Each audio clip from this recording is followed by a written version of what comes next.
Good afternoon. Good afternoon. This is a particular session that we will present today with the participation of our common friend from Spanish and Brazil. We will talk about the distal radioulnar joint sequelae after trauma. All of us, we know perfectly the instability of the distal radioulnar joint, but the rigidity or malunion treatment of this kind of sequelae is very difficult, and they will help us to understand how to recognize and treat. Please, Dr. Pedro Delgado. He will talk about how to regain distal radioulnar joint after malunion. Okay. Thank you for inviting me in this amazing session, this battle between Spain and Brazil. It's like a football championship. Yes. Okay. The first one is some tips about anatomy, biomechanics, especially for considerations. Remember, the stability of the distal radioulnar joint is based in the ligaments in dorsal and ventral aspect. It's very important in the plane in the anterior posterior axis. Of course, the TFCC, because it's very important, not only the foveal proximal part, also the peripheral part, because participates in not also the rotational stability, also the lateral stability of the joint. At the end, distal ovicle bundle, because nobody knows exactly what is the meaning or is the function of this, but probably works in the axial or longitudinal instability. Second, about the cross around the wrist. So close than 20% of the force when you press, grip, or create a push-up goes through this joint, and also may increase if you have an ulna longer than the normal position. More than 2.5 millimeters increase, so low, so close than 42% of forces about this joint. And third one, the DRUJ in theory after distal fracture is the most common complication of this fracture, and was involved with these three different structure of stability, and also is a mix of combination of three different diseases, an abutment syndrome, DRG instability, and a RWF stiffness. It's very complex because at the end you may have incurability, pain, radioulnar convergence, and finally anisotrophitis in this joint. Second one, this joint has my full respect. Why? This is one real patient that received in the last week in my office. I started in the beginning, when the patient was young, with this osteotomy. Continue with this radius osteotomy and subicapangio technique. Continue with fusion, radioulnar diffusion, and prosthesis in the radioulnar joint. And continue with a total refusion, but it's not the end. Now, this is the situation of the patient. Please, prevent a spiral of surgical violence, especially for this joint. As I told, distal radioulnar malunion is the most common origin of this pathology. It's very frequent, especially if you treat patients older with conservative treatment, and probably we increase the pressure not only in the radioulnar joint, also in the mid-carpal joint. But not always is a problem, because many patients treated with a conservative treatment have perfect outcomes with this treatment. But it's only a few patients, percentage of patients that have problems at the end of follow-up. For example, this patient with 6 years of follow-up of this distal fracture with this abutment syndrome, no problem, no stiffness, no difficult to be there. And other extreme case like this, patient is very happy to just as a follow-up with complete range of motion. If you have problem, there are many possibilities. There are reconstructive techniques or sequelae techniques. For the sequelae technique, we prefer the talk of Gustavo Mantovani about this.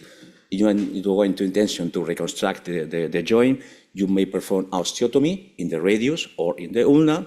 You may reconstruct the TFCC or also the ligaments. But the question is always the same. What is better? Distal radius osteotomy or ulnar osteotomy? so different. There are many questions about this, about the distal radius lengthening osteotomy. Will be dorsal, volar, you may put bone grafting or something like this. We will be by freehand, by PLC guides, or also custom plates. About the ulnar shortening, it will be transversal or oblique the line. Will be volar or lateral, with metaphyseal or diaphyseal, and also may be associated with arthroscopy or not. But there are not many papers that compare, but now the last paper that I could be searched is this one that compares patients treated with malunions using combined two different techniques. One group with ulnar shortening, another one with distal radius osteotomy. In fact, this ulnar shortening is quicker, probably it's very easy to perform, but the reduction of pain and the function is better with the distal radius osteotomy. And for me, one question. You have a distal radius fracture, and you don't treat this fracture. What is guilty? The ulnar or the radius? For me, the radius, always the same. You need to treat the radius. We have many experience with this treatment. This is one paper where it compares dorsal and volar osteotomies, another one with a large experience with 20 patients, another one for elderly patients, teenager patients. It's very easy. You may correct with the plates, not also the inclination, also the volar dorsal angle, and also you may length, okay, using the plates, and you earn all the problem with the DRUJ joint. This is our protocol of treatment. In patients with a malunion, symptomatic, we perform the distal radius osteotomy, and only if the patient have, after the surgery, instability of the joint, we perform an arthroscopy. And we decided, if the TFCC is repairable, we need to repair, and if it's irreparable, we perform a ligamentoplasty. Some cases, it's a patient with a female, with distal radius fracture, with a conservative treatment, malunion, symptomatic, we perform the osteotomy, this case without bone grafting, with excellent result, no more, wasn't out.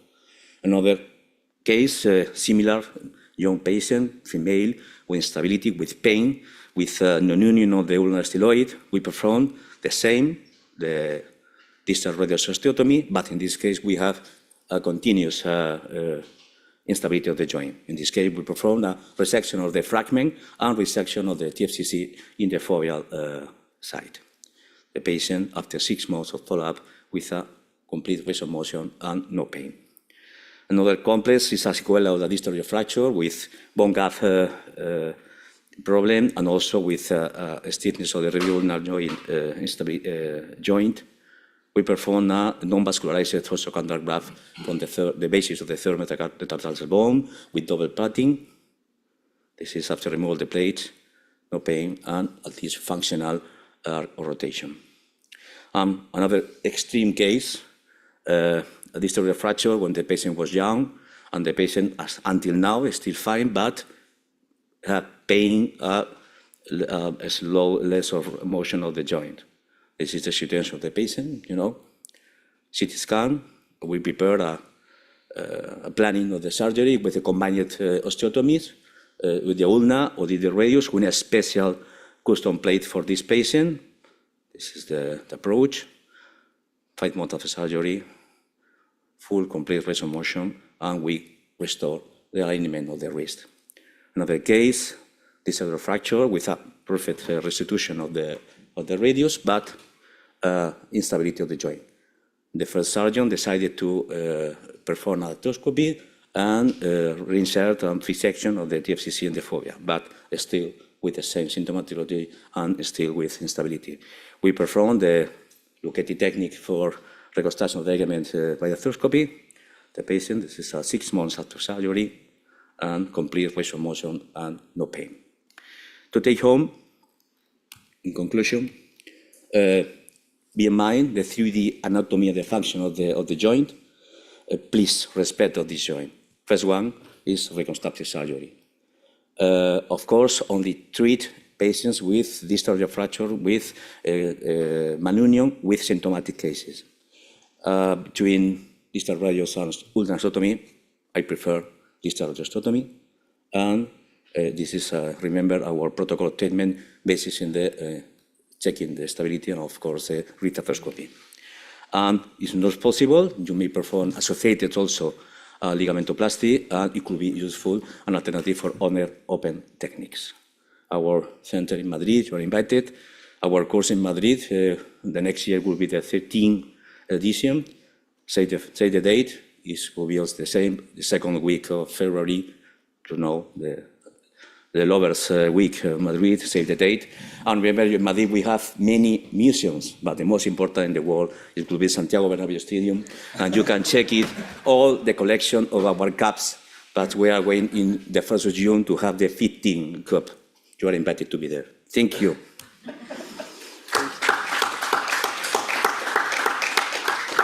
Thank you very much, Pedro, really impressive. And now we'll jump with a scope into the distal radioulnar joint. Please, Vicente, come with us. Dr. Caratala from Spain also will push the boundaries with a scope.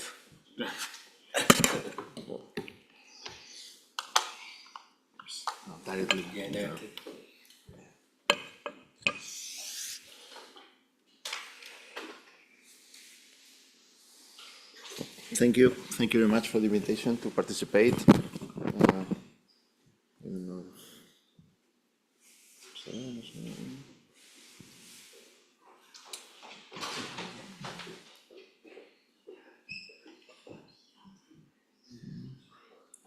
No, I don't have anything now.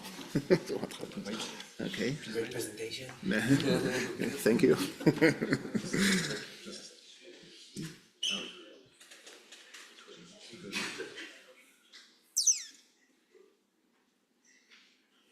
So that's all.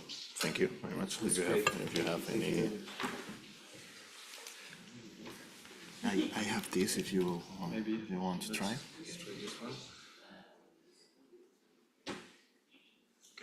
Yeah.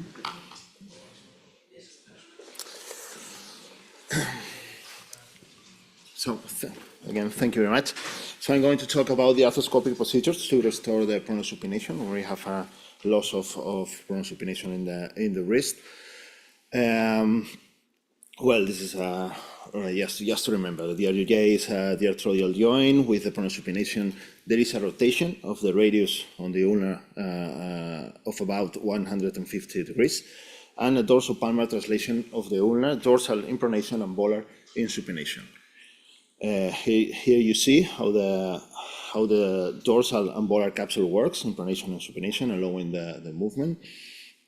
And these are the pictures that from my friend Ezequiel Zeidenberg, nice pictures with you can see the ligaments and the capsule of the distal radioulnar joint, restriction, the anteroposterior translation of the DRUJ, the volar capsule and the dorsal capsule.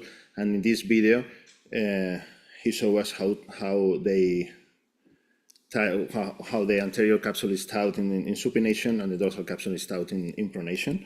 So this is showing us how what we have to treat when we have a restriction in these movements.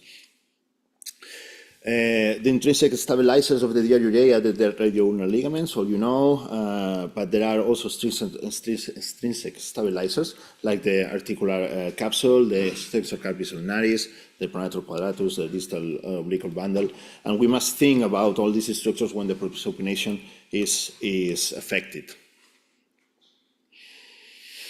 Post-traumatic painful limitation of pronosupination of the wrist is frequently secondary to wrist sprain or fracture. So the most frequent origin is the post-traumatic, and the limitation can be caused by pain, rigidity, instability, or osteoarthritis. And it's useful the arthroscopy. That's the question of this lecture. Was of course is useful. We can first, the arthroscopy is really useful to complete the diagnosis, helping us to know the status of the tissue, the cartilage, and identify other injuries that can cause loss of range of motion, but also for the treatment. It's important for the treatment. It's an important tool. Using a dorsal and volar portals, we can perform an arthrolysis, cleaning, reinsertion of the ligaments, reconstruction, and treating the conditions that are affecting the DRUJ.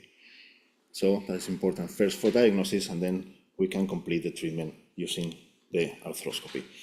To perform the evaluation and diagnosis, we are going to use the standard arthroscopic portals, the radiocarpal portals that you all know, the 3, 4, and 6 are portals.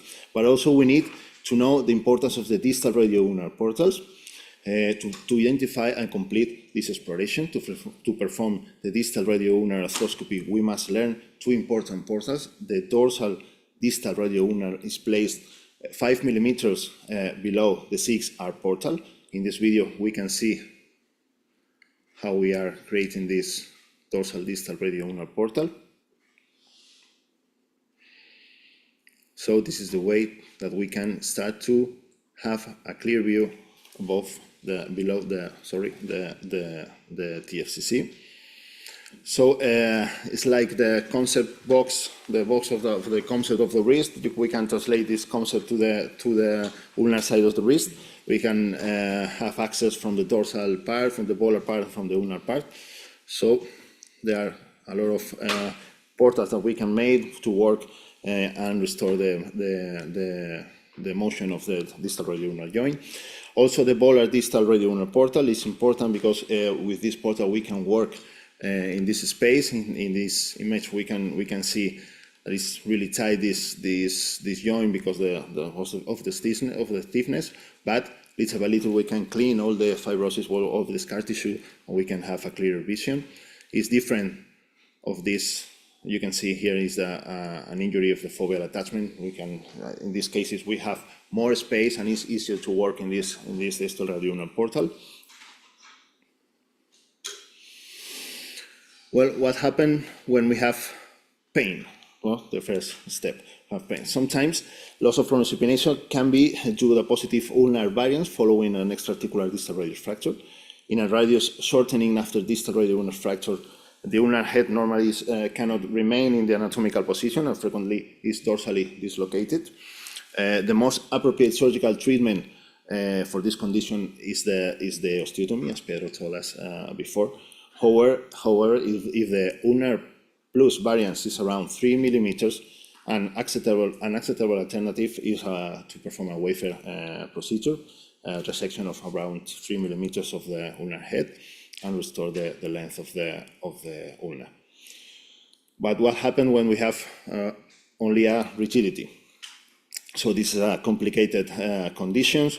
The indication to perform an arthroscopic arthrolysis are when the rehabilitation fails to restore or improve the pronosupination, and we have a capsular contracture normally due to prolonged immobilization.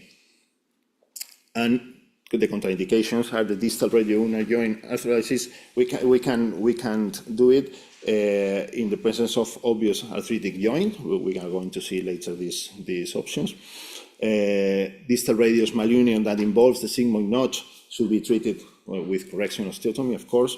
With associated peripheral tear of the TFCC, because we are going to need immobilization after the repair, so it's against what we want to do in these cases. So in summary, any associated surgery that don't allow us to start an early mobilization is a contraindication to perform an arthrolysis.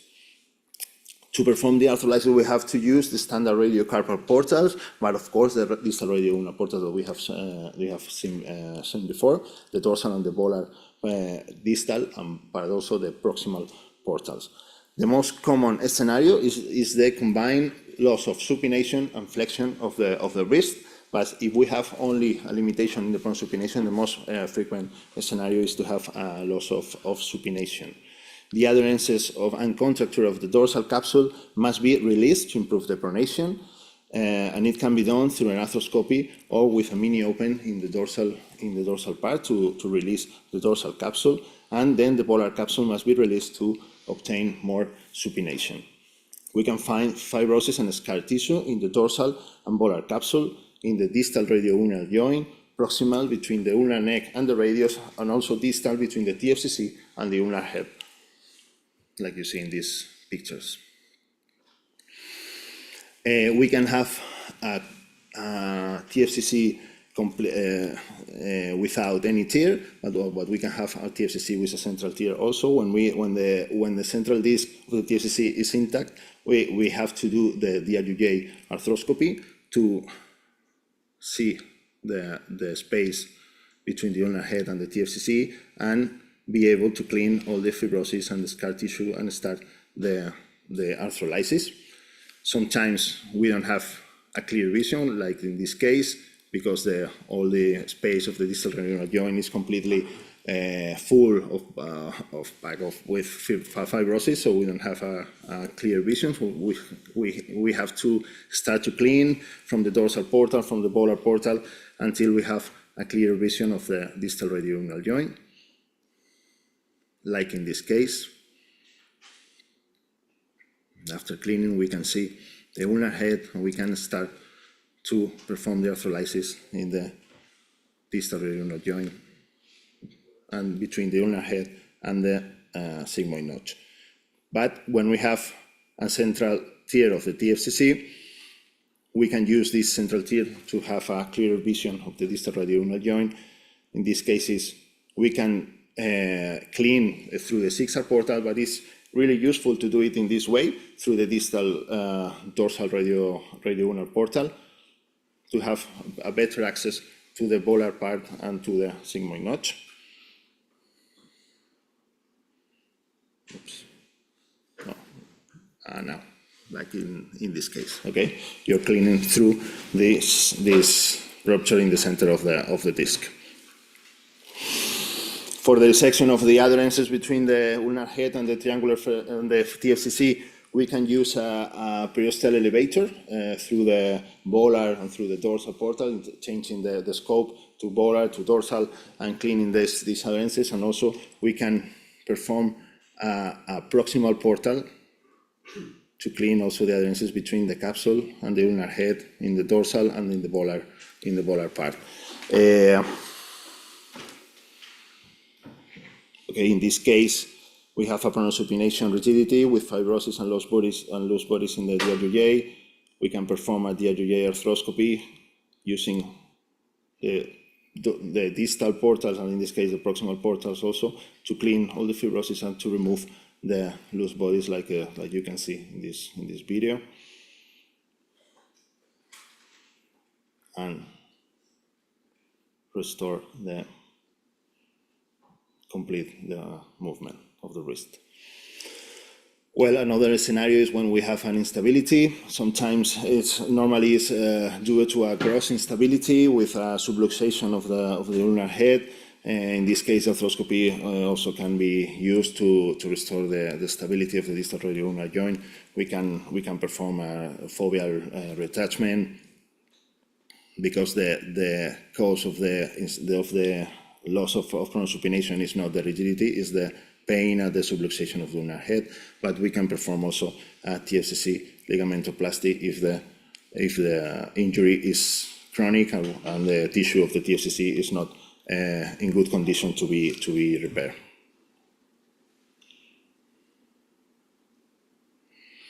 And what happens when we have osteoarthritis? So in this case, we have seen that it's not indicated to perform the arthrolysis. So we have to move on and start with salvage procedures like a resection of the ulnar head or Sobek-Apanji. And of course, the arthroscopy can help us to perform these procedures. In this case, we're doing a Sobek-Apanji procedure, and we are performing the correntation of the distal radioulnar joint, the sigmoid notch, the ulnar head. So, as you see, the arthroscopy is useful to treat almost all the scenarios that we can find in a patient with a loss of pronosupination. Another thing that we can find is the interposition of screws after treatment of the distal radius fracture, with an example in this case. Well, in this case, the arthroscopy is useful. Well, the most useful is to remove the screw and remove the plate, of course, but well, we can perform a synovectomy, cleaning the scar tissue and all these things.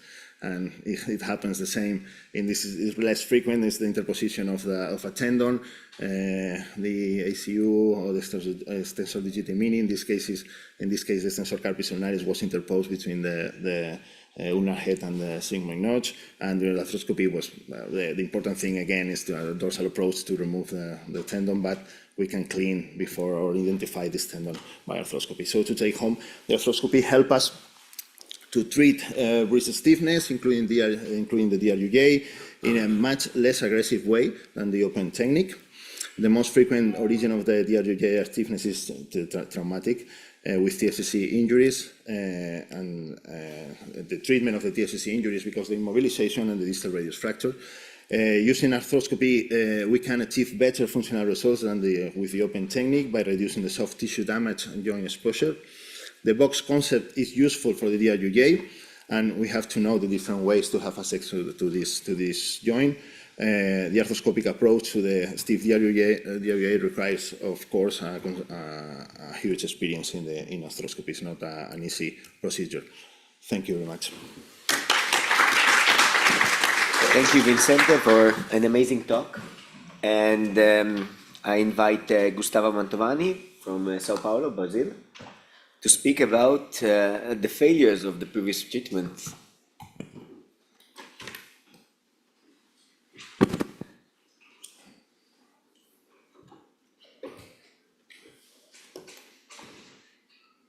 Thank you very much for this invitation. It's quite challenging to be here in the podium in this kind of audience and this kind of table, and especially after these two lectures is much more challenging. In fact, it's challenging and easier because I basically have no more things to explain. My previous colleagues, they already stressed out all the big points. So the challenging thing is, what can I bring of new, or some kind of new idea or new situation for the less challenging situation, probably the last option that Vicente shown us, all the different situations, and after all the preserving techniques fail. So I think this is the most challenging part, and the most challenging situation is that when you have active, relatively young patient with arthritic changes in the DRUJ and instability. So this is a real problem. You see those pictures of the Sovekapanji or the Bowell's technique, always in the draw with the TFCC, very well, very beautiful, inserted. But when you don't have any stabilizer, so I bring you a kind of creative solution based in our experience. So for that, I show quickly this case. That was our original case for proposing this technique. So this is a relatively young guy, 58 years old, non-dominant hand, so not a lot of demand, but very painful and with clinical instability on the DRUJ. So what to do with this kind of patient? You go to prosthesis, you go to Sovekapanji or something like that. As Vicente stressed very well, the most useful thing arthroscopy can give us is proper diagnostic of the situation of the joint. So when you go into the joint, we enter in this particular case, looking for probably some kind of stabilization or using a reinsertion technique and some cleaning or less invasive procedure for the DRUJ, but was not possible because there was a massive injury and a repellable condition of the TFCC. So huge instability, non-reparable ligaments, and arthritic change, symptomatic arthritic change. So we decided in this case for trying some innovative technique I would like to introduce and to present for you. Is a new interposition option that combines the possibility of interposition and resection arthroplasty with stabilization of the DRUJ. So it's all arthroscopic and all biologic solution. So we start with the diagnostic, the staging, and the arthroscopy, and using the portals Vicente just showed us, the DRUJ proximal and distal, we can work in the DRUJ and perform all the resection just like we see the Bowers procedure and the cleaning of the joint. And after that, we united the concept of our technique of stabilization of the DRUJ using the brachyradialis to reconstruct the distal part of the interosseous membrane. But we made this particular innovation in this technique. We make the first tunnel in the radius just to the distal radioulnar joint, and then we cross the tendon graft in the middle of the joint, making the interposition with the brachyradialis. So the brachyradialis is a very big tendon. It's very nice for this purpose. And then we stripe this tendon in two bands, in two strips, and we can perform the stabilization of the distal ulna using the other concept we like very much, that is the around styloid fixation, using the tendon itself. So with this, we achieved good tissue interposed, good resection and arthroplasty in the DRUJ, and stabilization of the DRUJ with a very strong reconstruction of the case. All biological and all arthroscopic solution. So this is some image of this case during the resection in the DRUJ. So we performed the cleaning and the Bowers procedure. So the arthroplasty, resection arthroplasty of the arthritic joint, and the tunnel in the radius. Here we can see the tunnel till the edge, the limit of the radioulnar joint. Here you can see well the resection made. This is the aspect in the X-ray. This is the final X-ray after the reconstruction. So just to be more clear, we pass the tendon inside the joint, we cut the tendon in two stripes, and then we made a round styloid fixation and stabilization of the DRUJ. So this is how it looks like in the immediate post-op. This is how it looks like 2 months after the surgery. You can see the bone starts to remodel and to adapt to this condition. And this is the X-ray 6 months after the procedure. It gives a painless articulation, keeping the load and the support in this in the medial part of the wrist.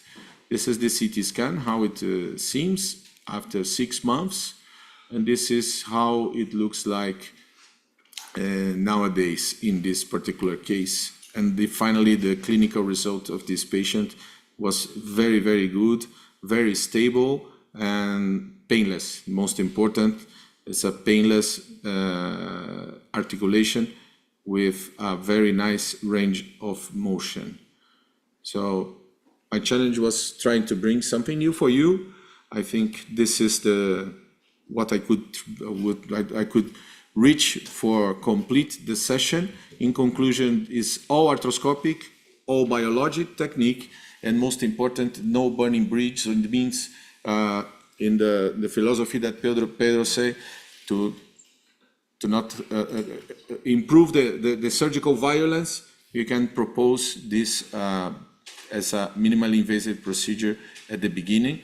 And of course, longer follow-up and larger series are still needed to establish this as a good proposal.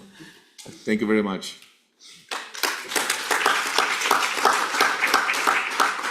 Thank you, Mantovani. Thank you to all the faculty that presents these three particular and very important talking. Now we started with the discussion. Some question from the audience. I know that it's very difficult topics. Instability is instability, but this is not an instability. Instability covered by arthritis, malposition, not only of the distal radioulnar joint, but also of the radius. So, some of you, Dr. Markovici and Dr. Taleb, have you some questions from them? Yeah, honestly, I'm really impressed because we just have a spread view of what can be possible. Honestly, it's a case of a lifetime for a young surgeon. I mean, Gustavo, I know you well. I know it's tricky to make it. And Vicente, your technique looks really nice. But can you just tell me what is your feeling about prosthesis? Because in the case that you showed us, Gustavo, the guy is 58-year-old. He's painful. They always taught me you have osteoarthritis, think about prosthesis. What about the position of prosthesis in distal radioulnar joint? You have a feeling about this? I have some experience. I like the results, but it's the old same problem of any prosthesis is the long-term follow-up and what to do next. So as Pedro showed, the DRUJ has this particular situation. At the end, we went in a Shaka prosthesis, and after that, nobody knows. So as more you can delay these solutions, I think it's a good option. And beyond that, there is also the cost involved. So for our reality, to have this kind of solution in your pocket, it's quite interesting to avoid the cost of implant and to postpone a solution like prosthesis. So this biological solution doesn't burn this bridge. So first of all, I wanted to say that I was amazed, and I told it to Ricardo, how much publication Ricardo did on the distal radioulnar joint. It was amazing. So I think he's the moderator of the session. So we did also a good job with the moderator, not only with catching up the best guys on this pathology. And I wanted to ask you, Vicente, you need to say it. It's important, you know. You spoke about arthrolysis, and I have some experience with arthrolysis. Can you explain what do you think about the post-operative way to deal after the arthrolysis? Do you immediately start physical therapy? Are you afraid about the stability after the arthrolysis? Do you treat instability with arthrolysis? Can you refine these concepts because it's important to understand it? Press the button. Okay. Yeah, thank you. First of all, of course, here the person who knows more about arthritis is Ricardo. If you search any bibliography, all the papers are from of Ricardo. So when the answer, when I do an arthrolysis, of course you have to be careful with foveal attachment. You have to be careful with all these structures. The ideal thing is that you can start the physical therapy as soon as possible. If you don't have any instability and you're confident that you have now a good range of motion, and the DRUJ is stable without any injury of the TFCC of the stabilizers, I think you can start the therapy next day. That's for me is the best thing that you can do. But of course, it's not an easy procedure, and you have to be careful with these structures. And Please, Pedro. I have a question for you, Ricardo. Come on. Yes, because when I was resident, I remember perfectly in my first attendees at your talks about your beginning outcomes about your technique with arthrolysis of the wrist, and your recommendation was that first one, try to be free the radiocarpal in 3 steps, but your recommendation in the past was that probably for the DRUJ, it's better to perform with an open approach. Have you changed your opinion or now, or you? Okay, this is story. Thanks for your question. At the beginning, everyone knows that the arthrolysis was done only for the distal radius and stop, not for the distal radioulnar joint. The distal radioulnar joint will open it, always, always. Just after a while, experience, no? Also working in the cadaver lab, we put in precise technique for the distal radioulnar joint. And also distal radioulnar joint was explored, because at the beginning was not done anything for the distal radioulnar joint. And then we started also for this kind of joint. The beautiful and perfect arthrolysis is done when the distal radioulnar joint is in the same axis. I mean, the ulna is the same axis of the radius. When the ulna is on the other side, or volar or dorsal, it's very difficult, and you need to open also to relocate the ulna, and then you can go on. But when you do that, some other things are around the ulna. I mean, the radius is malposition, or you have a dislocation of the ulna with the lesion, wide lesion of the TFCC ligament. So you need to do a lot of things around the distal radioulnar joint. The simple arthrolysis is simple when it's on the same line. It's very difficult within the different position. And I agree with you, when you have a fracture, a malunion of the distal radioulnar joint, it's better to work to the distal radius before, and then to the distal radioulnar joint. But when you do that, you have not finished. You corrected the malposition of the radius, and then started another work on the other side. Because sometimes it's not in the same position, so you have to relocate the ulna. The arthrolysis, so it's very simple, or simple for the expert, when you perform it, when you have the ulna in the same position of the radius. If you have a malposition of the ulna, or distal radius malposition, starts a very difficult, complex surgery. Okay.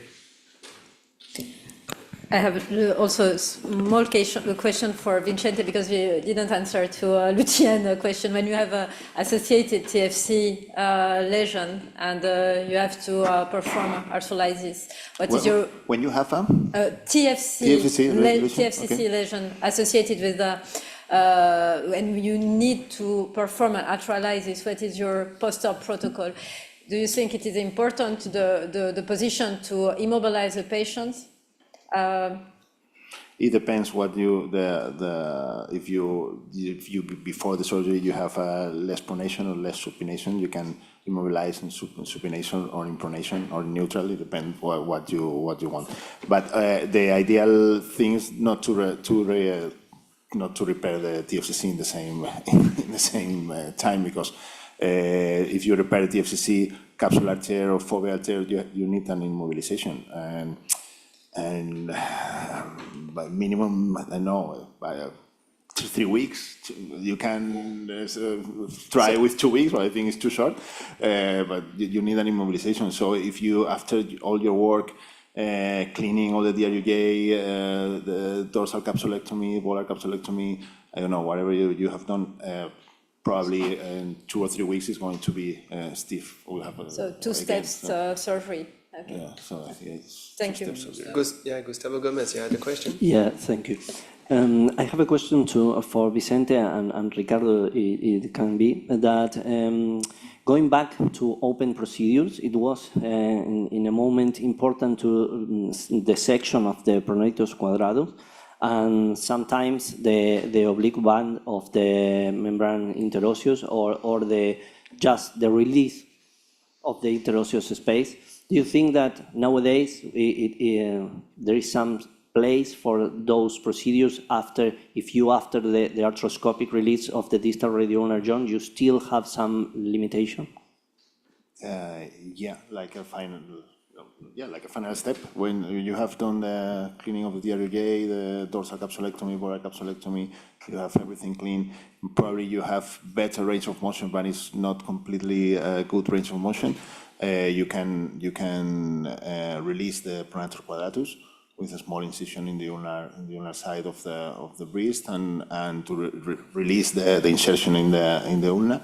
And yeah, you can do it, and I do when it's necessary. I do it when it's necessary. Comments. if you read the paper that I wrote several times, but the last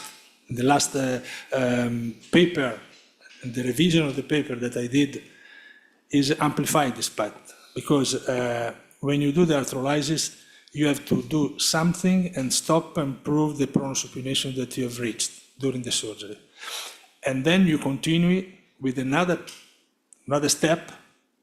There are several steps. And when you're finished, to follow all the arthroscopic steps, you can try again the pronosupination if you regain the complete pronosupination. If you didn't regain that, you have to open in the proximal part the pronatus quadratus, obviously, as Garcia Elias said. Do you use some corticoid injection in the postoperative follow-up? Because sometimes you can have an inflammatory process that takes to some stiffness of the distal radioulnar joint. You use corticoid injection in some In my time? experience, I never used. And never also the pain, the anesthetic, continuous anesthetic injection. I send the patient immediately, the day after, or the same days, to the therapist of the hand, just to maintain the pronosupination. Only during the night the patient stay in the normal position. And I put the patient in a simple splint in supination for 1 week stop, and then only short and protection. But during the day, 3-4 per days, they continue to move in pronosupination. Thanks. Please, Pedro. I have a good question for Gustavo Mantovani. Brilliant presentation, a brilliant technique, but if you have a patient with distal failure or you need to perform another one, which do you prefer? About the classic techniques for sequela of the disc joint, the Sebeck-Kapanji procedure or the DRUJ technique? For a younger patient, I prefer, if I have good conditions, the bone situation for favorable, I prefer the Sebeck-Kapanji than the DRUJ. And actually, if I have this kind of indication, I would try this new interposition technique, because I'm really optimistic with the results. But I like very much the Sebeck-Kapanji, and I'm the last 5 cases I had, the Sebeck-Kapanji were arthroscopic, and I think there is a good benefit. You decrease very much the pain after the surgery, so you can make a smaller resection, so you can move faster. The patient has less pain, so he moves faster, and then smaller resection have no such problem. Because the problem is the smaller resection is to unite, to make bone bridges over there, because patient has a lot of pain and doesn't move very well in the first weeks, and then you have a problem. So in my the more recent Sebeck-Kapanji arthroscopically, I do a resection of the maximum less than 1 centimeter and move very quickly. So I guess it's a way to decrease the risk of the impaction of the stump. So I like this option as well. That's probably because, in fact, the Sebeck-Kapanji procedure is better to prevent the ulnar translation of the carpus also, especially for young patients. But the problem normally is the bone gap between the 2 parts of the ulna and the permeability of the proximal part of the ulnar stump. Probably with the technique arthroscopic, the amount resected is lesser, and you prevent the hypermobility of the distal stump. I want to give a comment about this one. The Sebeck-Kapanji is beautiful. I like it so much, also by arthroscopy. I did first in the world by arthroscopy. But I've seen in my experience that it works well when you have an arthritis. It doesn't work well when you have an instability. So pay attention, because the proximal stump should be unstable. So you treat the distal part, but the proximal part doesn't heal. Sure. Just a quick question from the chat, maybe to Vincente or the others. Is there any indication or benefit of using an interpositional fat graft application after DRUJ arthrolysis? Sorry. of fat grafts. Yeah, do you have this experience? Because there are some experience, I think. I don't know, I don't have any experience of this. For the CMC, anyone else? No. You have this experience for the CMC? Yeah, for the CMC, yes, but I never used it in electrolysis, actually. There are some people that are using anti-fibrotic substance but not in the distal radio electrolysis, but in the radiocarpal electrolysis. Can I say something about this? I think that it doesn't important this to put the fat in the distal radioulnar joint when you perform the arthrolysis. When you perform the arthrolysis, you cut everything around the joint, so it not maintain anything inside. If you use the TMC joint, you have a capsule that is maintain the fat into the joint. This is big difference between the two. Thank you. So now we switch to the cases. May one of three lecturers have an interesting case, because we have 5 interesting students. Maybe Pedro, you have a case that you can challenge our young rookie experts.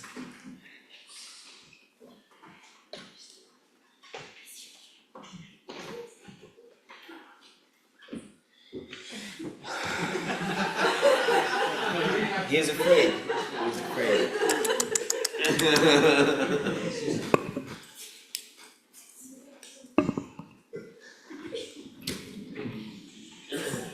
So just to remind, the goal of this session is not to challenge guys, just to help young surgeon to understand that the expert, the master, can have some troubles, and the goal is just to help you to solve it with less sweat. Okay? So Pedro, it's up to you. We start with the first case. It's a strange case because it's a male military from the Spanish Army, young, 36 years old.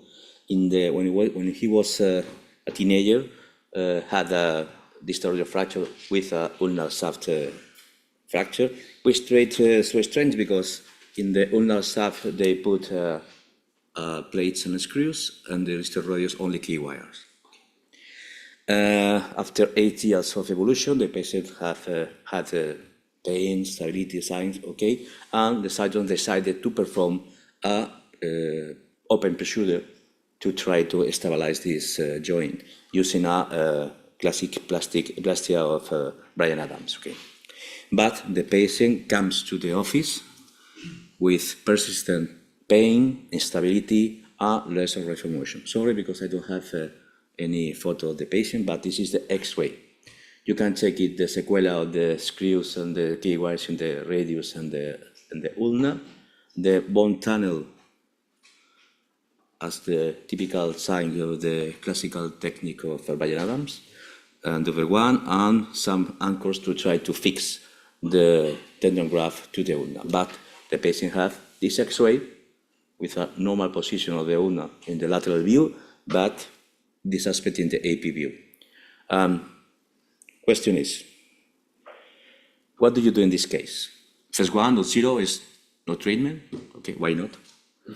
The first one is to repeat the ligamentoplasty with a new technique, in this case with the technique by Vicente, Andrea, or Ricardo, to perform a osteotomy on the ulna to short, or why not, to try to lengthen the radius. Let's go to the trash camp, okay, Seve Campagne procedure, direct procedure, instability, sorry. Just one question. The second. Pedro, can you just go back just for the X-ray? Yes. For them just to tell us what hurts the eyes on the X-ray. You are four, so 4 brains for one decision. I mean, it's fair. Yeah, the sign you first see is, I think, the ulnar plus, and you have to do something about that. Is patient experiencing any pain, but it's also not stable. So Yes, unstable and with pain in this area. Yeah. And what exploration maneuver did you perform in this case to test this? The ulnar deviation, radial deviation, in which position, pronation, supination? What do you think? To To assess that there is a problem, abutment. The examination of the patient. Well, for examination, I should do the ulnar abutment test, so ulnar deviation, and then you have pain, ulnar-sided wrist pain.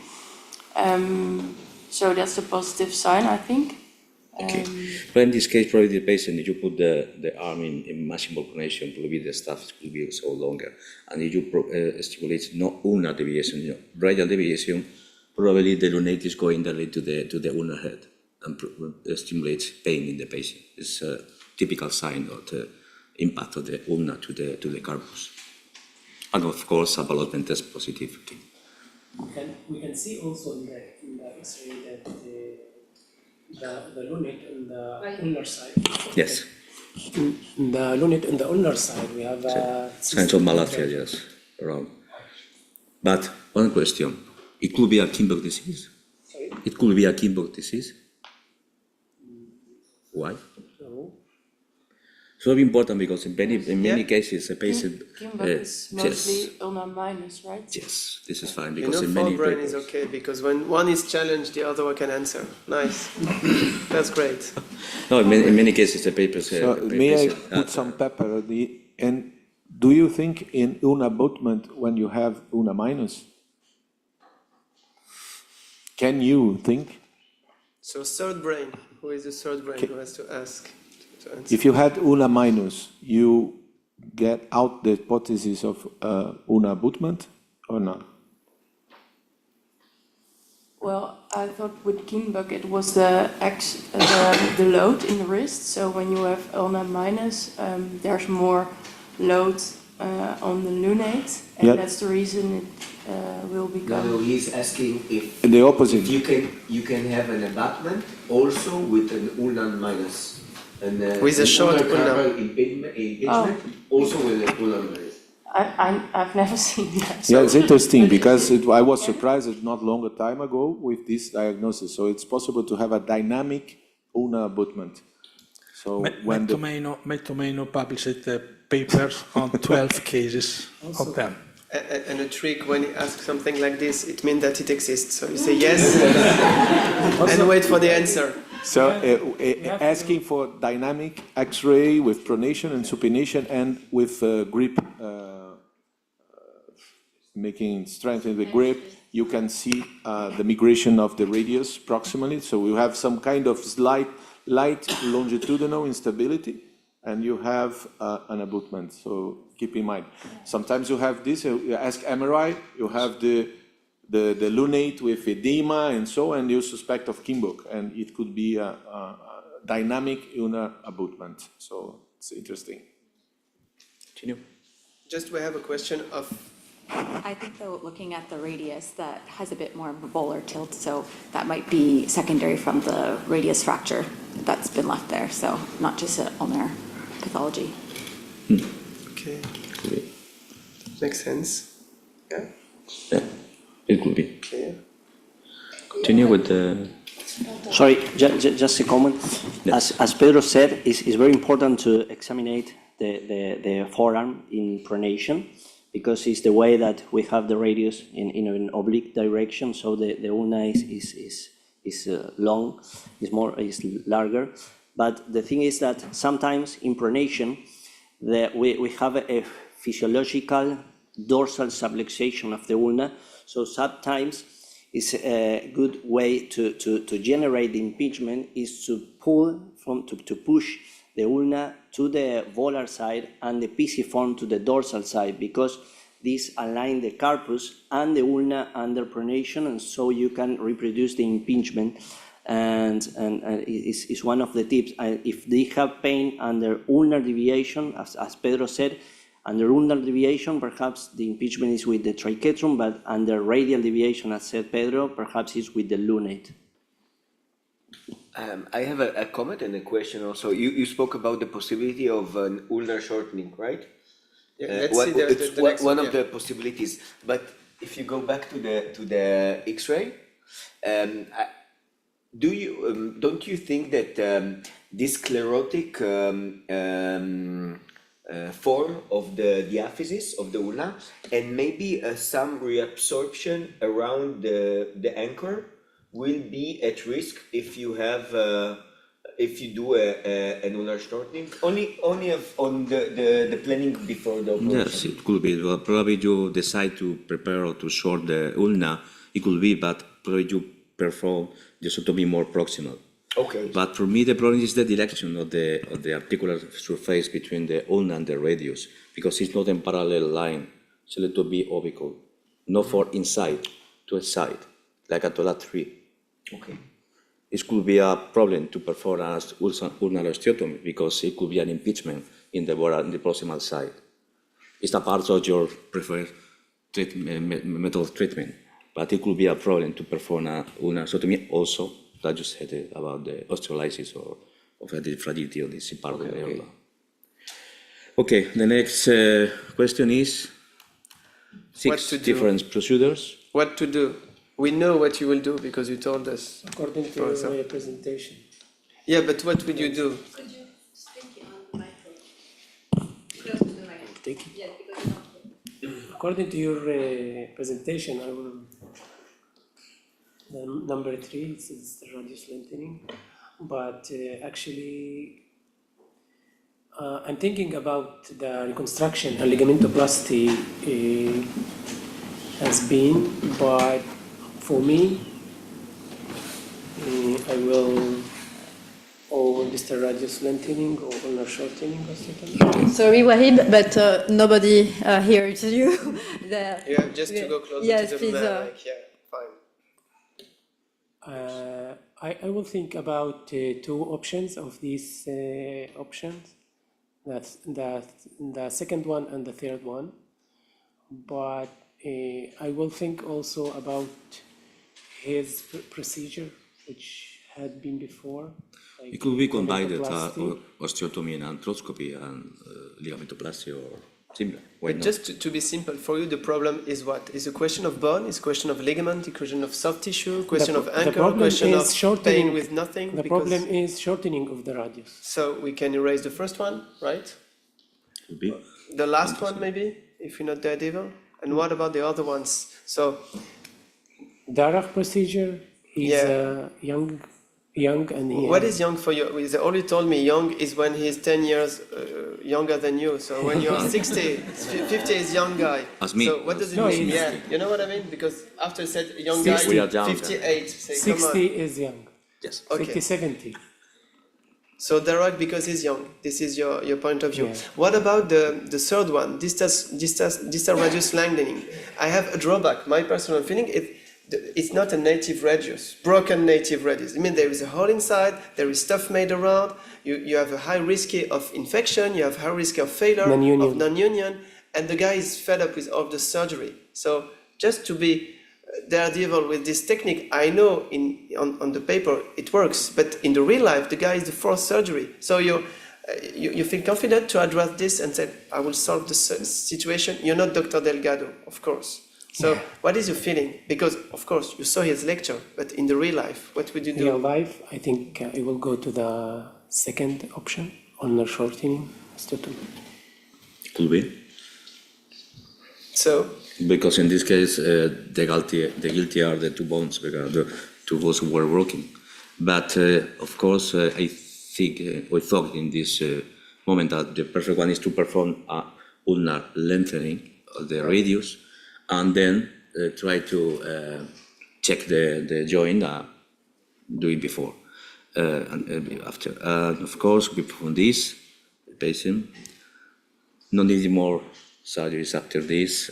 This is the final X-ray. 6 months after surgery, patients completely satisfied with complete resummation, and the joint is completely installed. Well, we don't have any more treatment. impressive case. Yeah, I have a question for you, Pedro. In recent years, there is a lot of interest on 3D planning, and in this case, your concern was the orientation of the articulation, and actually you had the deformity of the radius.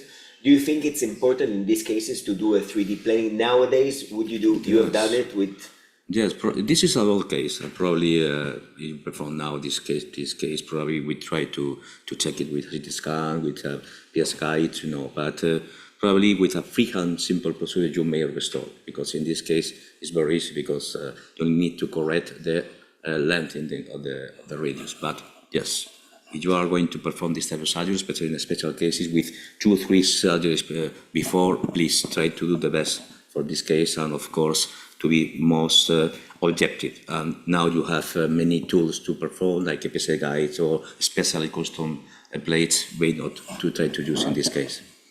Thank you, Ben. Pedro, just one question about the arthroscopic Adams and open Adams. Yes. What is the difference? Well, in fact, it's because we use arthroscopic Adams with small approaches like porals, meaning but it's a hybrid surgery, in fact, because the rest of the part inside the joint are using the arthroscopy. And the most important for me is that with the technique you described, you need to pass the tendon graft across the ligament, so the especially the oral aspect of the ulnar joint, for to stabilize this aspect of the joint. Okay, but in fact it's a hybrid surgery, not only a simple arthroscopic technique. Okay, that's all. I agree with you. I would have done the same also, but I would have done also the CT scan that probably you did, but you didn't show, because I think in the initial X-ray we could see also a kind of excessive volar tilt of the radius, probably a very slight excessive volar tilt. So it's a good indication to do the radius correction instead of the ulna. So you can correct the ulna plus, which is not so much, and you can correct the excessive volar tilt with the graft as you did. So I think the CT scan is useful also in the axial view, yes, to see the relationship between completely, the radius and ulna. Completely agree. It's mandatory to have before the surgery. Pedro, when you perform the osteotomy of the radius and you put a plate, what happened to the ligament, to the tendon graft? Yes, in this case we try, especially in cases with many time with the pathology, in the moment of the osteotomy, the radius, we take the proximal part of the radius, reset all the dorsal aspect, and also create a mini window to reset the dorsal fibrosis soft tissues, because it's so important. First one, to release the brachioradialis tendon, and then to reset this dorsal part of the radius, because you need to be free to earn all the length that you need. This is the key points that's important, the technique. Another key point is about the bone grafting. In the past, we used a special cortical structural bone that was measured to the defect. Now only put a cancellous bone, because it's healing all the one time, adapt perfect to you, and all the places have special holes to put the bone grafting inside. In defects less than 3-4 millimeters, we prefer don't put anyone. Nothing. But if you have a great hookup like this, we need, of course, something to put inside, BMP or. And you preserve the tendon graft of the Brian Adams there? No, I don't remember. I can't remember exactly. It's a whole case. Sorry. So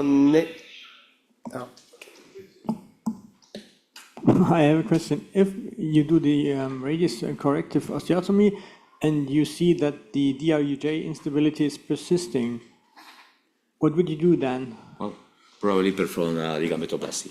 Okay. In this case, but the most important is the findings that you have during the arthroscopy, because probably in this case the TFCC is fine or not. It depends on the technique that they performed before, but try to check it, and of course all prepare to combine the osteotomy with the ligamentoplasty using arthroscopy. Why not? And also, in many cases, for example, the last one that I presented in my first presentation, you can use one of the holes of the plate to use like a new hole to the plastic. Okay. Why not? But you prefer it. You decide in the same side of the surgery. Would be a perfect indication for the brachioradialis reconstruction. It will be. I'm sure. Because you release proximally the brachioradialis and you avoid the old tunnels and. For next occasion, I will be Pass the tendon between the screws. Exactly. Yes. Oh, you made the tendons before. an internal race also. So, we are going to the next Case. case. You're not so tired. The rookie surgeon is okay. Well, They did good. Vicente, can you just, you have a case? Yeah? Yeah. this was just a question going along the vein that you had, that if you have this young worker or this 58-year-old worker who just wants to get back to work, doesn't want to deal with an osteotomy and worry about non-healing, would a DRUJ procedure be a bad option? Pedro, Pedro, can you ask? she wanted to ask you a question. Sorry. If you have these, a manual laborer who just wants to get back to work, they don't want to deal with the worry if they have a non-union. You look at the ulna looks a little bit sclerotic, and worry about could there be a non-union there? Is a DRUJ the wrong answer, or can you get away with that? Like a DRUJ procedure, is that a wrong answer in someone who just wants to have one procedure for sure, doesn't need to deal with osteotomies? She asked if a DRUJ procedure is an option in a patient that doesn't want osteotomy, wants a fast procedure.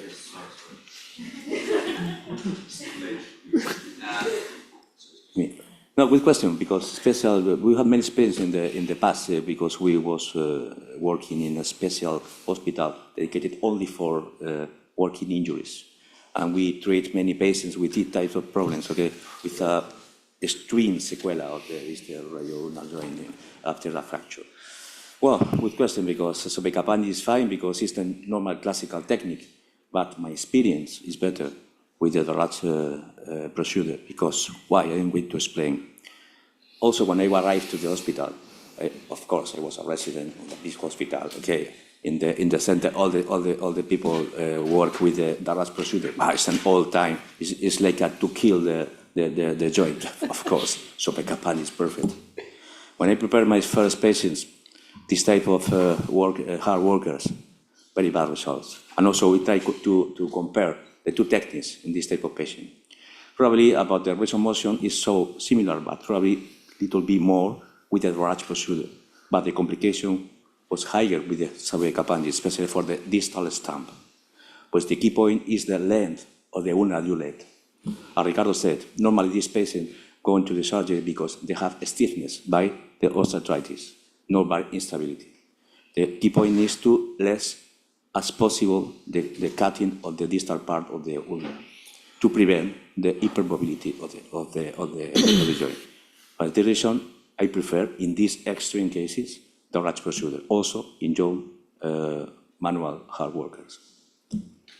Vicente. Great. Thank you. So it's a possibility. Yeah. It's up to you. Can we start? Okay. Okay, we're starting with this case.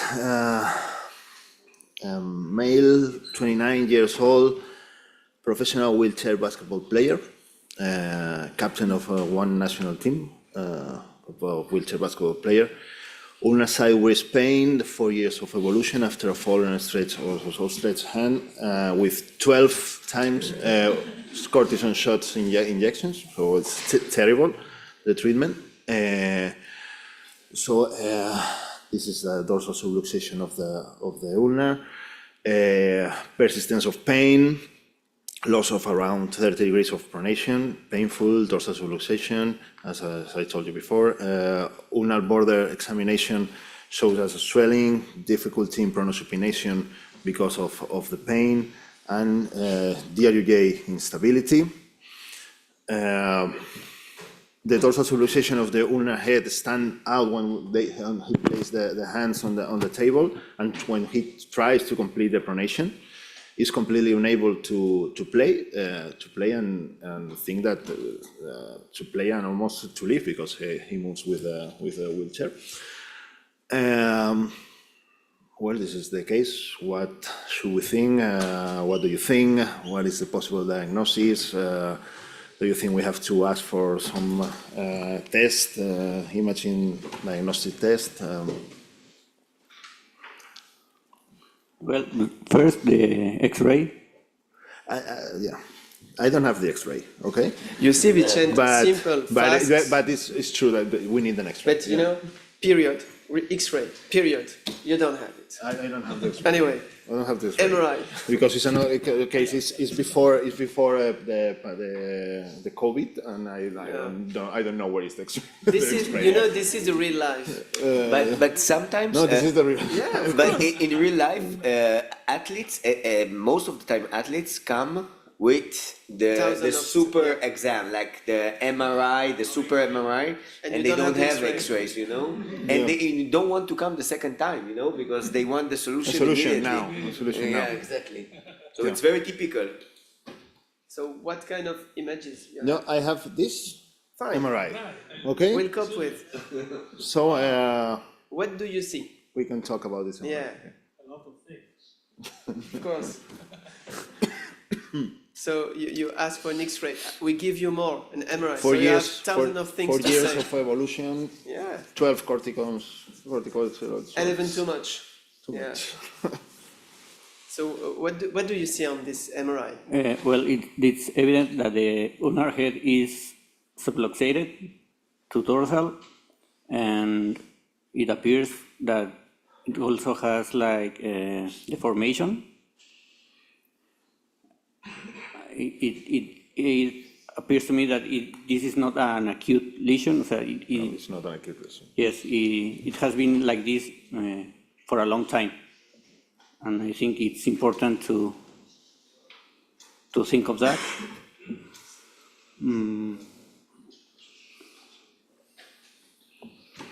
And How about you see something in the tendons? The ECU is also out of his place. And the carpus? Yeah. Right. What about the carpus on the AP view? It's translated to ulnar side. Did you see it, Vicente? yeah. Yeah, fine. We are fortunate. No worries. Yeah. It's okay. Yeah, it's not the topic of But I have just it's one- not the topic of the case, but Yeah. yeah, because I have just he has- one question. We're talking about DRUJ, but he has also a ligament tear, the TFCC compliant, That's it. scapholunate. But there is osteoarthritis tear between the and so- lunate and the radius? Sorry? You have osteoarthritis between the lunate and the radius, or it's just this No, picture? no. Okay. So the next step would be for you. What would you say to the patient? He wants to win the cup, you know? He wants to win the cup, He yeah. wants to win the cup. And, yeah, for sure. It's not about going on wheelchair, it's about winning. So, what do you think is we have to do, the next step? What do you think we have to propose to the patient in this case? Nothing? Phone a friend. Pray. We haven't Phone a heard. friend. Call a friend. Which one? Who? On the left side? Okay, please. So you have to hold on. I don't know. So your impression is DRUJ instability with chronic maybe DRUJ we instability can, with dorsal subluxation. Because of the pain, he can move the wrist, he can complete the pronation, he can, of course, he can play basketball, but of course he can't move by himself at home because of the pain, so we Yeah, have I to think try. Your question is, what is the next step, right? Yeah. I should explain it. He has a problem, but maybe the next step is to do an arthroscopy to judge the joint surfaces, the lunate fossa, for example. Maybe some pain is also coming from there, and also you can judge the TFCC. It just gives me more information than I have now. And if there's an instability problem and pain, I think there's also some DRUJ joint arthritis existing. So that makes it pretty difficult because you want to do a stabilizing procedure. I think with arthroscopy, but when it's in place again and stays there and you still have pain from your DR joint and from, for example, also radiocarpal, then you're not totally helped by only stabilizing procedure, I think. So I'm still thinking. An arthroscopy, no? Okay. Yeah, it seems that it's true that the MRI seems to, that we are going to have chondral injuries in the DRUJ, but it's not, probably it's the edema of the swelling, because the DRUJ was completely fine, and the radiocarpal joint also. So we perform the arthroscopy, the cartilage is fine. We have a lot of synovitis, and after cleaning the joint, we can see this TFCC. This is the aspect of the TFCC, and the instability of the ulnar head on the distal radioulnar joint. Do you see it? So, I see your open eyes. It's clear for you, of course. Yeah. so this is the aspect of the TFCC, and also with a scapholunate tear, a grade 3. But the pain of the patient is not about the scapholunate. He doesn't complain about this. He complains about the DRUJ, about the instability, about the difficulty to complete the pronosupination. So without any kind of clinic about the... Just one thing, it's really important. You saw a scapholunate injury, but painless. Painless. It means you don't need to address it. So it's important. It's important really. to the examination, the physical examination, and the patient. The only pain that he had was in the ulnar side of the wrist. So okay. 13th injection come next year. No. We can try another injection. No. I didn't do any injection. This is so the patient comes from the was the doctor of the national team, not me. So this is the aspect of the TFCC. What do you think we have to do with this tissue, with this case in the instability, dorsal subluxation, loss of pronosupination? So call another friend. May I give an element, not a solution, just an element to help them? These people use their hands as they were a lower limb, because they lift all their weight. So we have to plan, especially for sportsmen, something very strong to help them.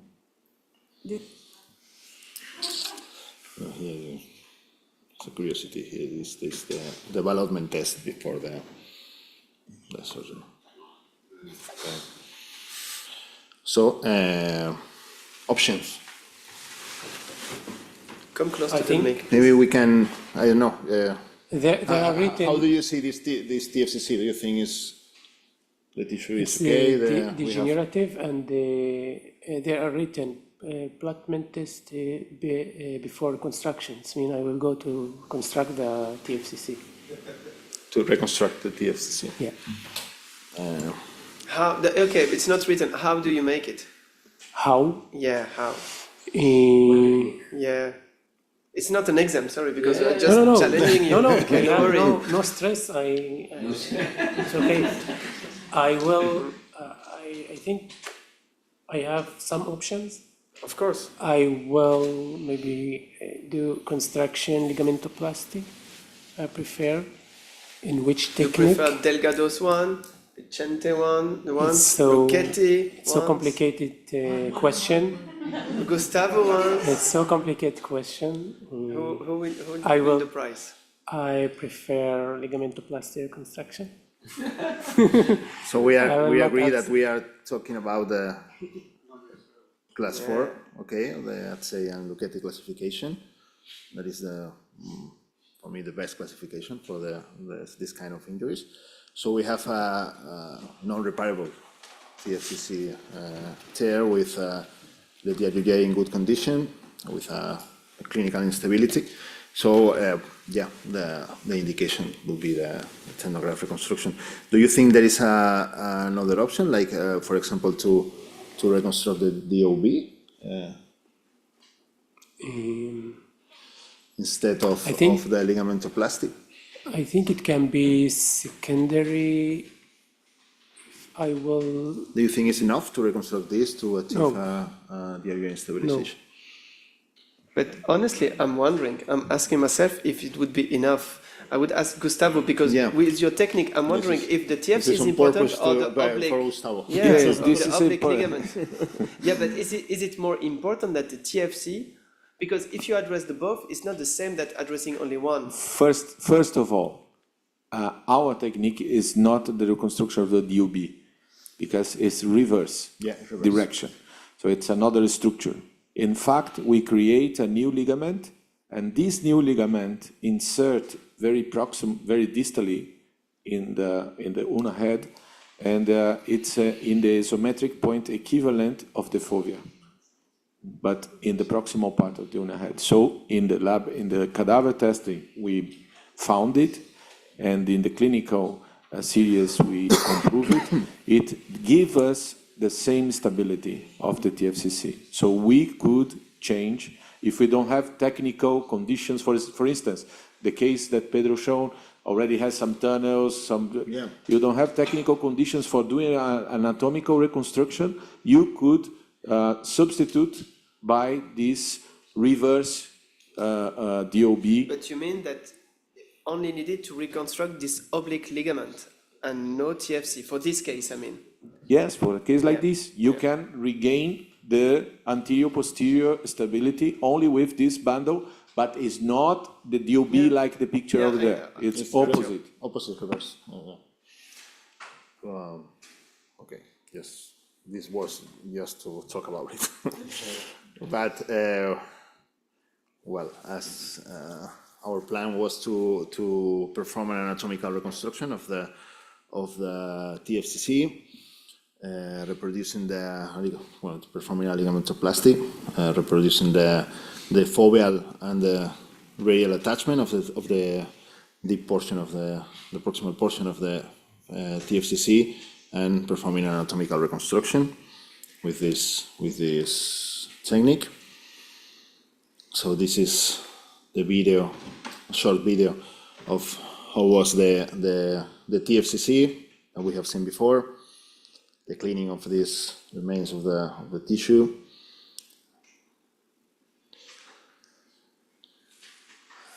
And later performing the reconstruction with a free tendon graft,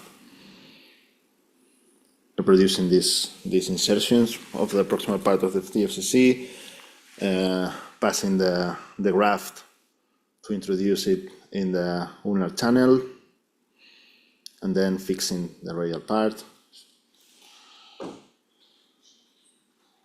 And the final reconstruction of the TFCC with stability of the DRUJ. This is the view from the 6R portal, the two bundles of the reconstruction, and the stability and how the movement of both bands with supination. Well, after the reconstruction, when the post-operative period, we have immobilization during 3 weeks, and after this, a removable spleen, and we start with our rehabilitation protocol. The patient returned to full sports activity in 5 months, completely asymptomatic. He's currently playing basketball. This is the stability after the reconstruction. And only 1 year later, winning the silver medal in the Tokyo Paralympic Games. And this is the final result of the case.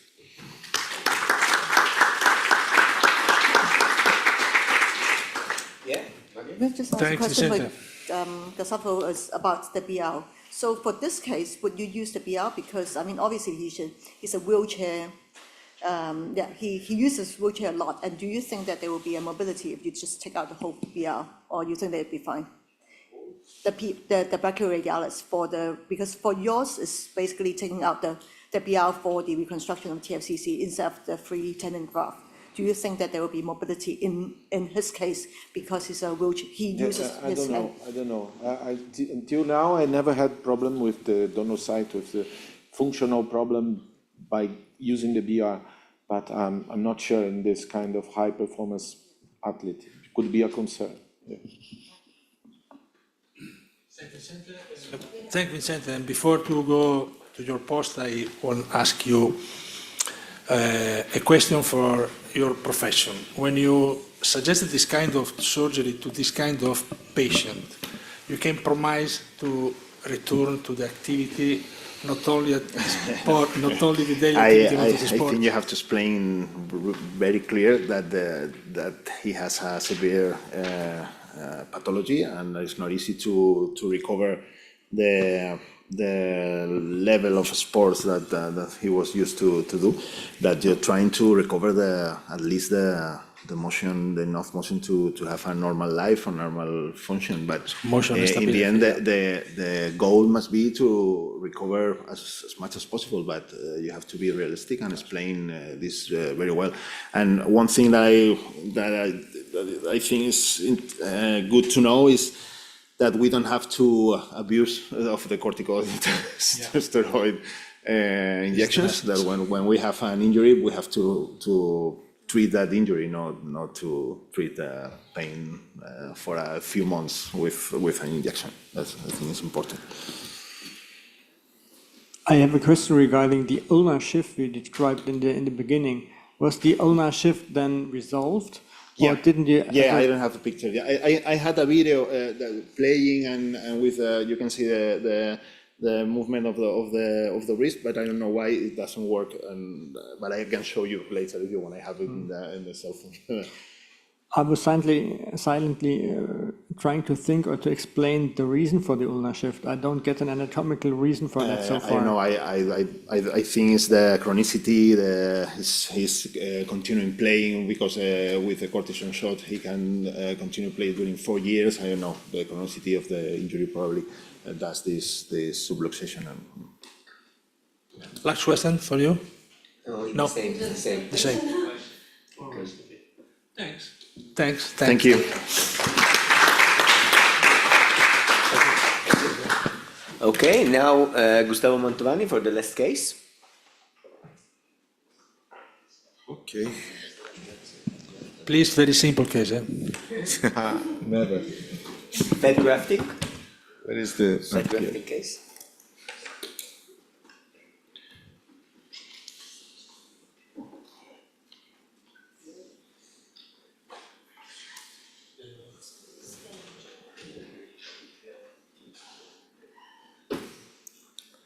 Okay, so this is the case. Some of the people, the colleagues in the room already seen this morning because it combines two techniques. So I was presenting some partial fusions this morning, so it's the same patient, but I think it's interesting enough to show to the whole party. So this is a female, 60 years old, very young. The pain, very painful wrist in the left hand and the left side was her dominant hand. The pain was in the radial side of the wrist, in the ulnar side of the wrist also, and pain on pronosupination as well. With a good, big compromise of daily life activities, decrease of strength, a chronic pattern, but getting worse in the last 6 months, and non-response in some conservative measures we already taken. So this is the X-ray of our patient. Who want to start to discuss? My good friend from Mexico. What do you think, and what would be your first steps in this case? Well, I think this is another type of patient, and maybe she's older, but I would like to know how how much active is she in his activities? Young female, you said. No, it's a very active woman. It's Yes, not, yes, okay. yes. I think that for me, the most important thing is to relieve the pain and maybe sacrifice a little bit the range of motion. So I will think in a maybe a partial arthrodesis. Before the indications, let's try to see the problems, the diagnostics. Okay. What Yes. do you think it's responsible for her pain, and then we're going to discuss which treatments we can have. Okay. The responsible of the pain, I think, is the arthritis, secondary to the deformity of the distal radius because of the fracture and the malunion. And where do you see arthritis? In metacarpal and radiocarpal, both sides. I think that there is arthritis. That is a good question. Can you swear where there is arthritis by the X-ray? No. Or eventually by the MRI? So I think this is a good point for this case, to decide where is the arthritis. You know the pain is in the radial side, and your pain in the distal radioulnar joint. Okay, you can see signs of arthritis, especially in the scaphoid, in radioscaphoid joint. Sorry, Gustavo, but at the clinical, to interrupt you, but at Sure. the clinical assessment, because we know that more than the MRI, more than the X-rays before doing an arthroscopy, because probably it is the next step, you have the clinical examination, and we have superficial landmarks. Where is I try to resume by radial side pain, ulnar side pain also, and in the mobility of the distal radioulnar joint, also painful in the DRUJ. So I try to resume in the first slide. Okay, so I think this is a good question, but this is the MRI. We always try to have the more complex imaging of this kind of patients, of course, to try to plan the surgery or decide now the surgery. But what this MRI adds from the X-ray, in your opinions? Is that so useful or not? It wouldn't change anything? Well, there's dorsal translation of the capitate at the LC joint. And when we went back to the X-ray, she has near pancarpal, like it's getting towards pancarpal arthritis. And she may have had either a ulnar styloid fracture at the same time as her radial or her distal radius fracture, or that could just be an osteophyte. And there's some osteophytes at her DRUJ as well, but her radiocarpal arthritis is quite significant. And so I think if she's having pain on both sides, it may also be related to just impingement in either direction of radial or ulnar deviation as well. So she has a lot of reasons to have pain. So I added here some clinical findings in this slide. So the testing maneuvers for ulnar impaction syndrome are positive. So definitely she has the clinical diagnostic of ulnar impaction syndrome, pain in the joint, in the mobility of the DRUJ, and the pain in the radial side. So what to do now? My good friend from Israel. I will propose for her, because of the pain and instability, to operate her. Which surgery? Open surgery or arthroscopic surgery? Arthroscopic. Arthroscopic surgery. Maybe I will mix surgery with bone excisions fusions and the arthrolysis with debridement of the joints, all the joints, and instability of the distal ulna, and debridement of the DRUJ.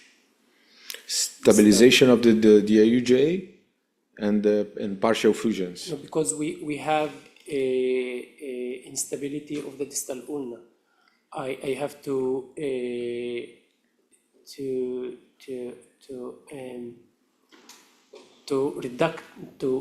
make reduction of the distal ulna and to clean the DRUJ.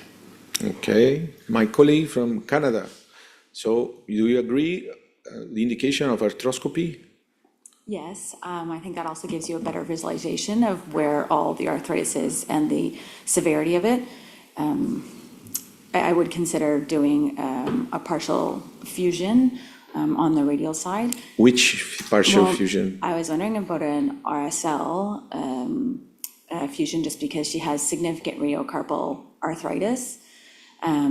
Or, I mean, we're here in a DRUJ talk, so I had to do something with that. That one I'm still pondering. She doesn't have a TFCC, so I mean, I don't know about doing a ligamentoplasty. Are you sure she doesn't have a TFCC? Oh, sorry, she just has a TFCC injury. I don't know. Okay. Are you sure? Well, we're not sure until our arthroscopy. Well, what do you ask before your arthroscopy? Which implants, materials, what do you enter your arthroscopy decided for a technique, or are you going to choose inside the operating room? How do you prepare yourself for the operation in this case? Or how would you? I guess you have to have multiple plans. Ranging from if you're going to do a simple repair versus doing a reconstruction with a ligamentoplasty. So being prepared that you may need a tendon graft if you have to proceed with a ligamentoplasty, if there's destruction of the TFCC and complete instability. You ask for screws? I guess so, yes. Cannulated screws. No, it's very important because in the real life, if you don't ask. In real life, in Brazil, you have to ask and wait for. In Canada, they have everything. So Okay. They will check, Oh, sorry. you know, that's why. Now I want a small plate. Do you think that Everything. Do you think that you Sorry, need my real life is- you need to say to the patient that maybe in arthroscopy you will you find some findings that will change your mind, and what is important to see in arthroscopy, like the capitate head, the ligaments, I don't know. What would you seek in the arthroscopy? So because of the amount of arthritis, you would want to actually look in the mid-carpal joints because you want to see if the capitate has cartilage still intact. Because you may decide something, yes, you need to stabilize the DRUJ, but do you need to consider as like a PRC an option or some other things? I think just with our patient population to go into a surgery and say, there's a possibility of X, Y, Z, and we'll see how it goes and then come out. I don't think that would be acceptable to a lot of patients. So I think Neither in Italy. so. For me, my first step would really just to be go in and do an arthroscopy diagnostic, which might seem like a 2 steps. bailout, but I think that's the right thing to be in our patient population to just be able to give them an I idea. have the same problem with my patients, but I think it's worse, the 2 steps for most of them. So what I do, I prepare them for the worst scenario. So the worst scenario is that maybe I can find good conditions for doing that. So you pray and let's see what happens. But it's a good discussion. Okay, this is the pre-exam just in the preoperative room. So these are the diagnostics we have. So it's a distal radius malunion. We have this compensatory dizzy with a slack wrist because of this, or with combined scapholonate, the ulna impaction syndrome, and DRUJ instability. So what to do now? So I think it's very interesting, very illustrative, this case, but how the problems comes all together. It's not only like in the book, ulnar impaction, or no, they come all together. And what is important to have these two, the arthroscopy, to decide in a case like that. Okay. Okay, why this Gustavo, is taking so long? So, don't you think a CT scan will be useful to see the mid-carpal joint and to evaluate the status of the... yes, but I will decide anyway in the arthroscopy. So I think this is maybe for legal and academic point of view should be interesting, but at the end, you're going to decide intraoperatively and you're going to see in the arthroscopy. May I show the final end? Anybody would like to tell us something about it? At the end, we made the same choice of you guys. We got into the OR, we made the arthroscopy, we have the same doubts. Quality of the cartilage in the DRUJ to see if we have a salvage procedure or a reconstruction. If we have reconstruction, the FCC is okay or no, we need graft or no, all this point. And the radial carpal and the mid carpal, what is the condition? Radial carpal, we know the scaphoid is done, but the radial lunate, we are not sure, and the mid carpal as well. So we probably will decide about a radial lunate fusion or a carpectomy or a four-corner fusion, etc. So everything was decided intraoperative. So this is the case presentation. This is combination of all these factors. This is all my fellows posing to the picture. So this is the aspect of the radiocarpal joint. You see the fossa scaphoid completely destroyed, but fortunately the lunate fossa was okay, and as you can see that the TFCC was quite fine. So good TFCC you see there, but we hook test, a positive hook test, it means foveal detachment. So we have to treat ulnar impaction and instability. So this is the tricky part of this case I would like to present to you. So in the mid-carpal joint, you see the mid-carpal is so-so, but complete instability of the scaphoid, stage 4. You see the pass-through sign seconds ago.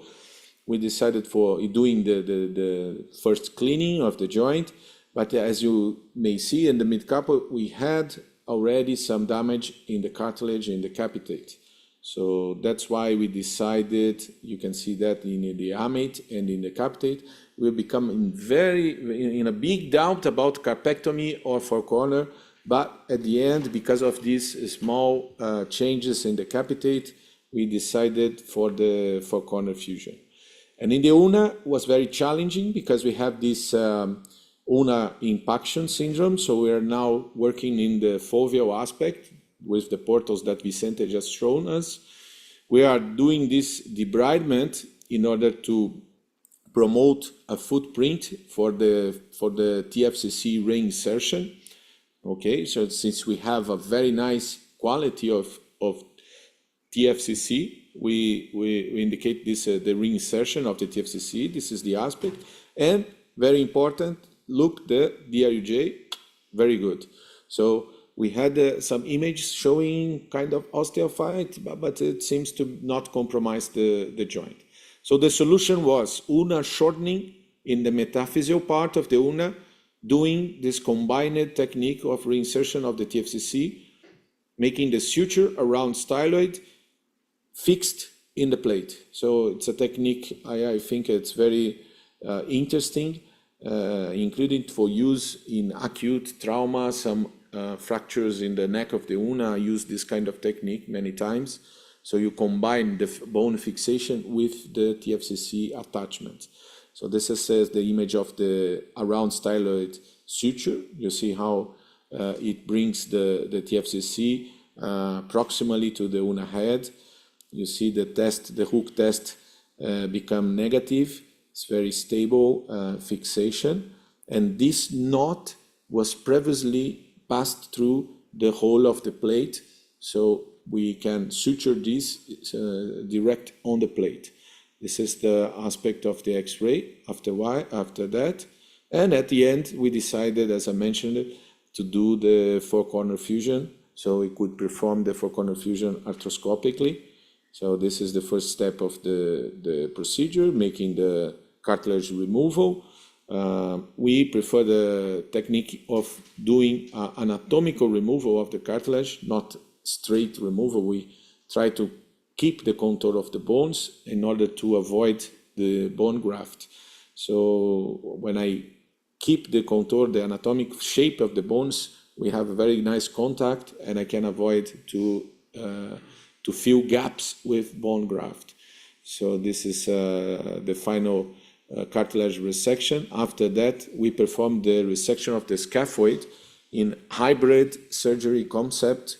It means small incision to gain time. So we remove the scaphoid by this mini volar approach, and then the percutaneous fixation using cannulated screws. This is the frame we like to make for corneal fusion, and this is the final aspect. The good thing, as many arthroscopic procedures, small swelling, small pain, immediate mobilization. This is the evolution of the patient after 2 months and after 4 months with, fortunately, the painless DRUJ and stable DRUJ, and a painless wrist with a good functional mobility. I have Thank one you. question, Gustavo. And I will upload more. The tourniquet time for this surgery, remember? Because It took you have 4 tourniquets. surgery in one. Yes. It took like 3 or a little bit more. It was a long, yes. It was a long surgery because we really decided to solve everything in one step. In our activity, it's very difficult to maintain this kind of lengthening of surgery. I mean, in a private activity, I decided to do that. I have not had the possibility to operate other patient. So I have to plan it before. And then if I decided to operate this kind of patient, I have to dedicate it all the time with them, stop, and no other one. Yeah, it's a problem, but we had some special hours in the OR. Shirabs know very well, so we stayed in the night all night long. So The night session of Brazil. the night session, yes. Yeah. Thank you very much. Thank you very much. So, I can close the session. I want to thank all the faculty participants, Pedro Delgado, Caratala, and the Brazilian Mantovani. Thank you very much of them. I want to thank to Arnaud. Thanks Taleb and Lucian Markovici. And thanks to all of you that participated and gave a very intensive discussion with us. Thank you to young people that hope that they have increased your experience with us. Thank you very much. We hope that the next step will be another session more than important than this. And Thank of you very course, much. thank you, Ricardo, for your expertise, for joining this session. And just thank you everyone for joining the course. I'm during these 2 days. Just before leaving, please don't forget to fill the survey online. We have the QR code here. We need to improve our course. It is very important to us. And as I told you this morning, please be honest about the practical and the theoretical sessions. Thank you, everyone, and see you all very soon. Thank you.